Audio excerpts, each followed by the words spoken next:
People think immigration is just about moving to a better place. Like you pack your bags, get on a plane, and start a new life. But what they don't talk about is everything you lose in the process. I didn't just change countries, I lost my identity, my voice, and my confidence along the way. I went from being the top of my class to feeling I didn't exist. So in this video, I'm going to share the side of immigration that no one talks about, that how I had to rebuild myself from the ground up. So please stay with me and watch this until the end. Just a little background about me. So my parents immigrated to country X due to ongoing situation in my home country. So that's why I was born in country X. I'm saying country X because I don't want to give a name or, So yeah, where I completed my elementary school and some middle school there. So during the 7 years of my education, I was either the top student or one of the toppest student in class. So I was very knowledgeable in all of the subject in my class, to the point where my teacher was asking me to go and lecture the rest of the student. I know it might sound funny, but that thing is something real in back there. So basically at the school, everyone knew me, everyone recognized me, and with a good reputation. So basically I was that person that everyone liked to be around and to be friend with, because from a very young age, maybe I just taught myself or learned to be assertive, to be a good leader and a confident speaker. This is why I elected as a representative of my class year after year, for at least for 7 years that I was studying there. So as you can see, as you can imagine, for somebody to my age, just 7th grade, that was a great situation. Everyone likes me, everyone want to be friend with me, everyone knows me. So it's a perfect situation, right? We all like that feeling. But unfortunately, this seemingly perfect situation for me didn't continue for a long time. So the situation in country X got worse, and we had no choice but to leave the country. As I said, the X country was not our origin country anyway, but again, we needed to leave that country and move to a different country, not our own country. So basically, we immigrated, let's call it, to country Y. So where the language was completely different than what I used to speak. So, and even the culture was somewhat different. So basically, when we got there, and I had to immediately start school.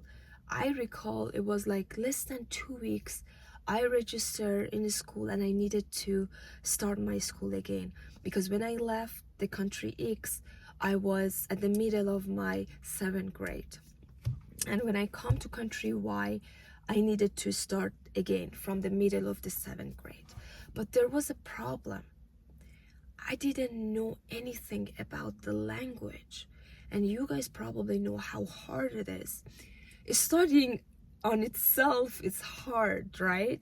Can you just imagine you go study something that you don't even know the language? It's hard, and at the same time kind of embarrassing. So I remember when I went to school, I felt completely invisible. Nobody wants to be around me. No one, not because I was a bad person or something like that, just because nobody could communicate with me. I didn't know a word. I felt lost, and as I said, and completely invisible. And what do you guys think that situation can look like for a young, like, kid at the same age as I was? As I said, it was 7th grade. And so basically when I went there, I went from the top of the class almost to invisible. Yeah, the situation was bad. And I'm gonna tell you guys a funny thing, which in the United States, I've never had such a thing, but in country Y, they used to label the student based on their GPA. So for example, they used to have class A, class B, class C. I don't know, I never saw here, but they had that.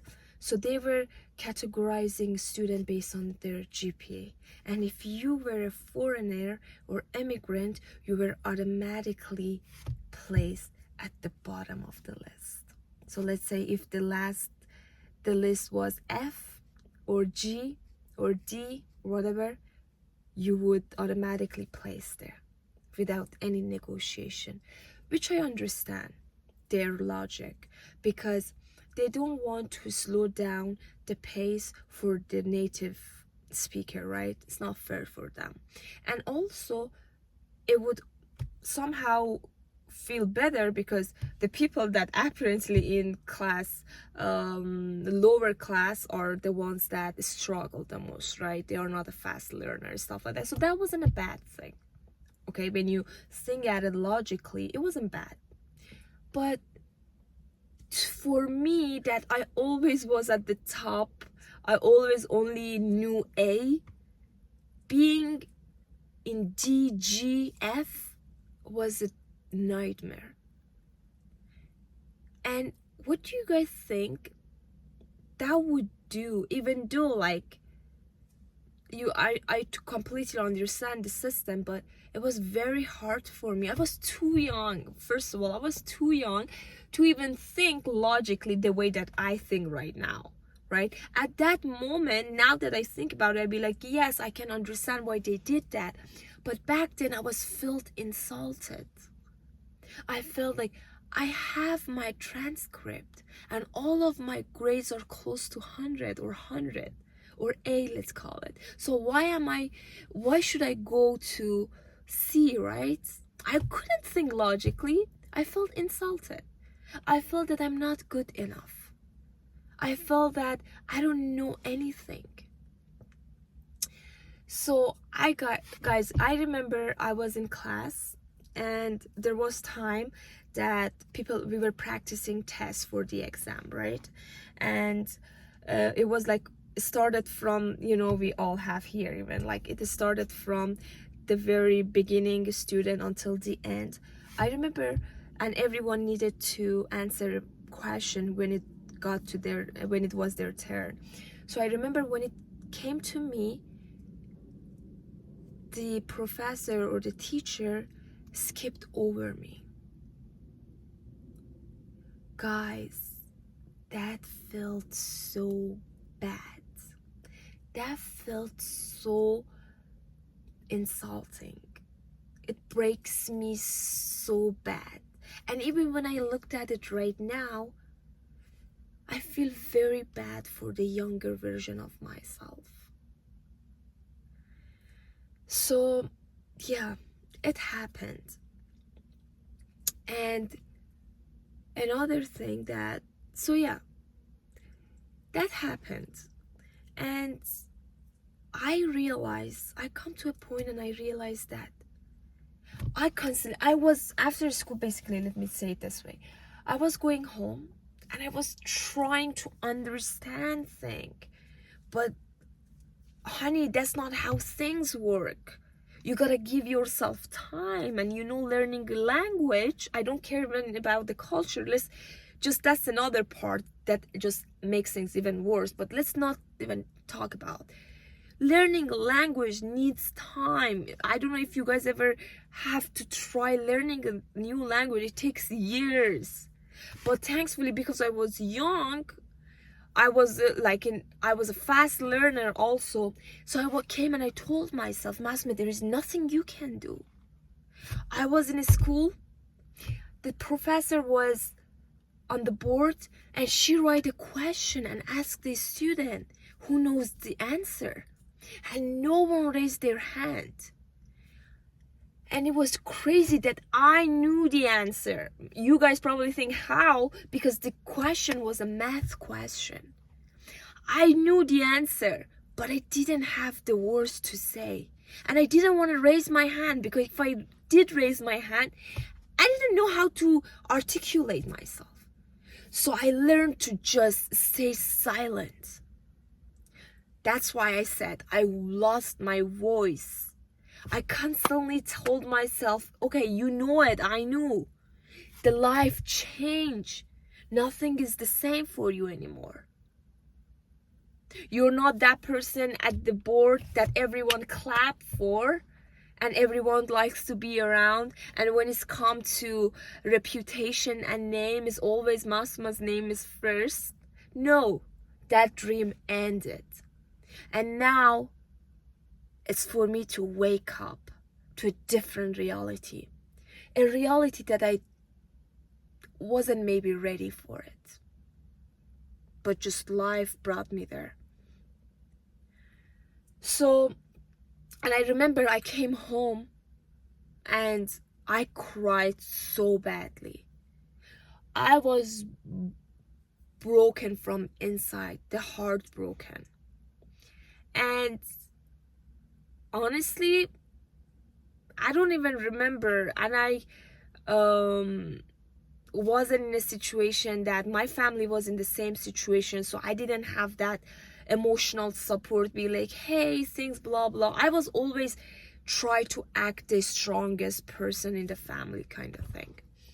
So I was just constantly putting things into myself. And I remember that day I told myself that let's leave everything behind. Let's forget about what you were.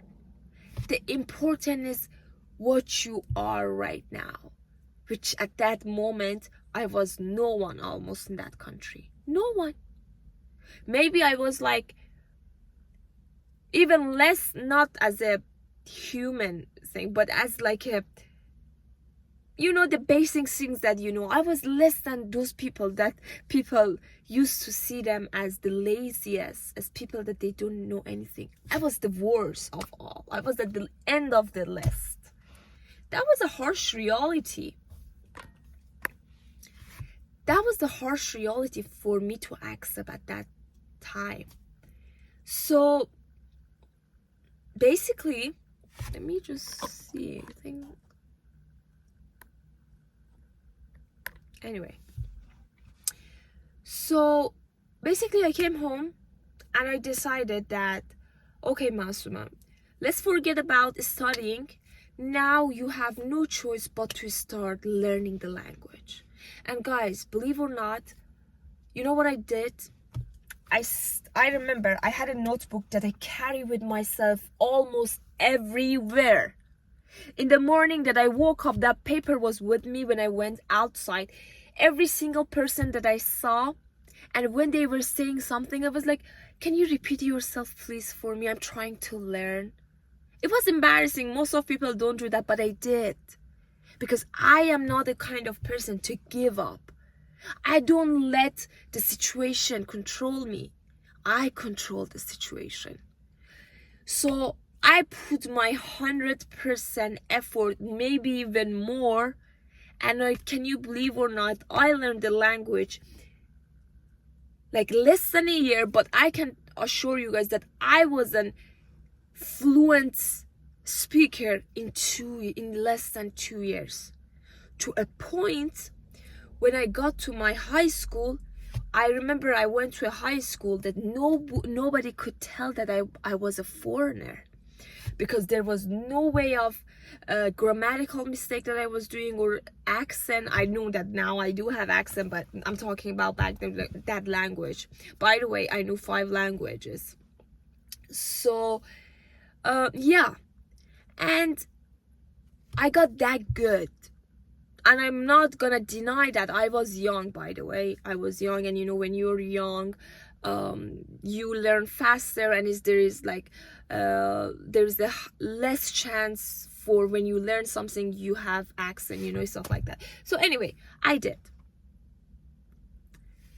and yeah, I learned the language, and everything is okay. So now Masuma is at a point that she perfectly knows the language. But guys, I paid a high price for that. I paid a high price to get where I got. I remember there was time that I constantly overlooked. I looked down, and people didn't care about what I was saying. I completely got invisible. You know, people try to bully me. They tried a lot.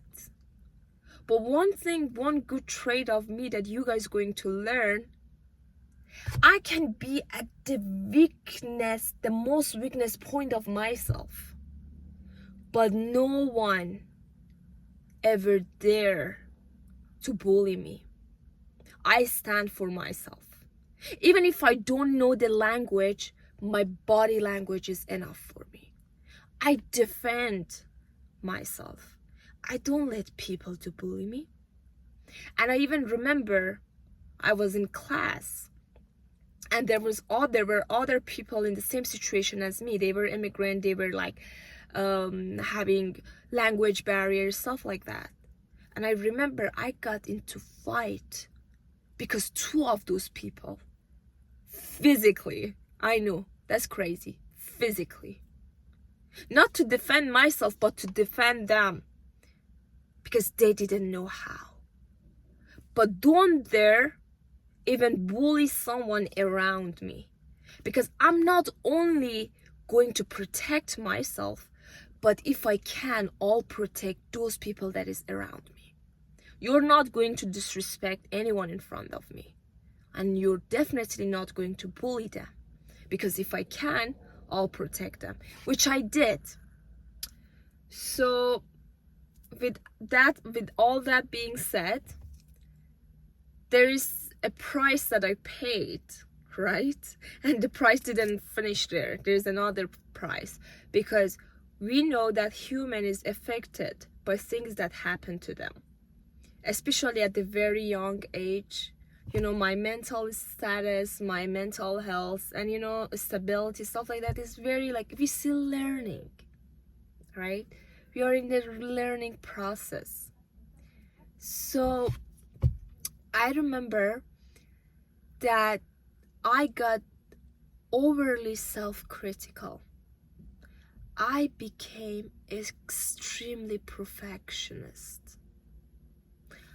I started doing procrastination when I was doing things. I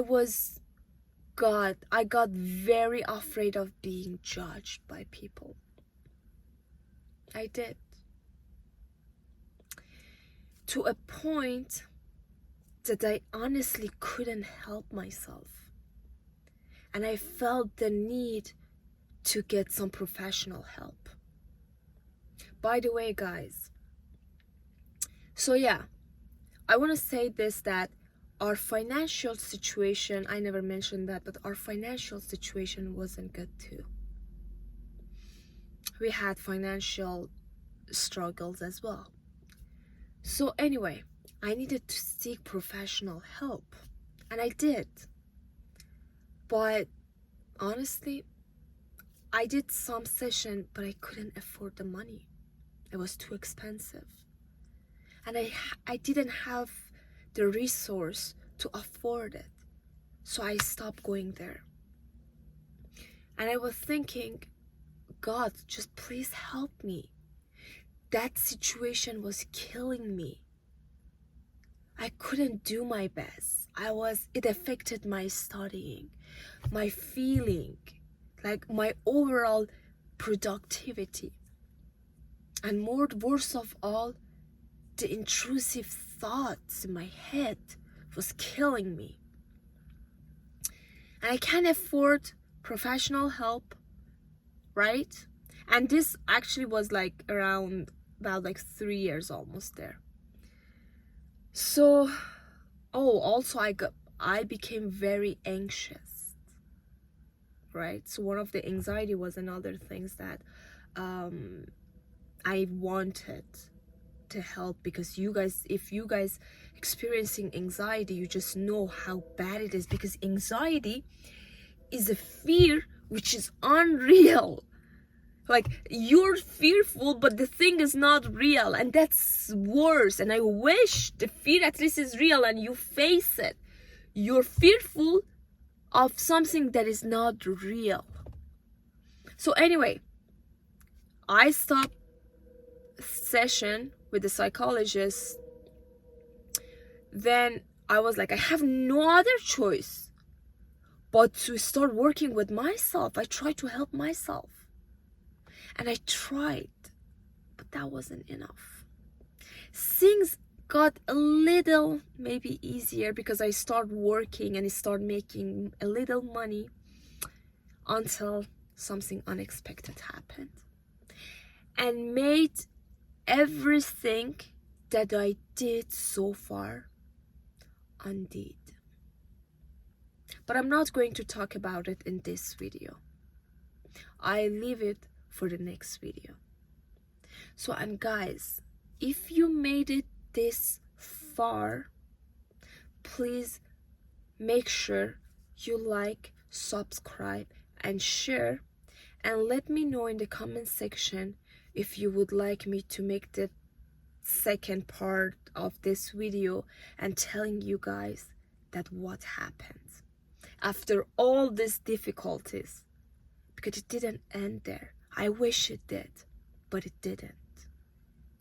I'm actually very excited to explain the rest of the story to you guys, and if you guys are too, so make sure you tell me your idea in the comment section.